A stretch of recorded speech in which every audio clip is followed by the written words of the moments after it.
Hey Juliana, I really like your presentation.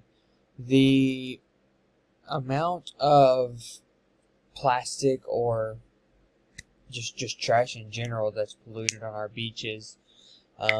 As someone who likes to, you know, refer to themselves as an animal activist, I completely agree with everything you put in here. It's an obscene amount of trash and plastic, not only that we buy, but that we get rid of in the wrong way. The amount of animals and wildlife that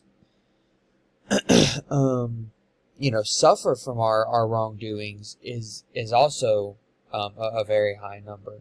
I actually had the luxury of working with a veterinarian, a marine biologist slash veterinarian, who their main job was to track down and help any sea life that had any entanglement with plastic. So overall, I agree. Great job. Thanks.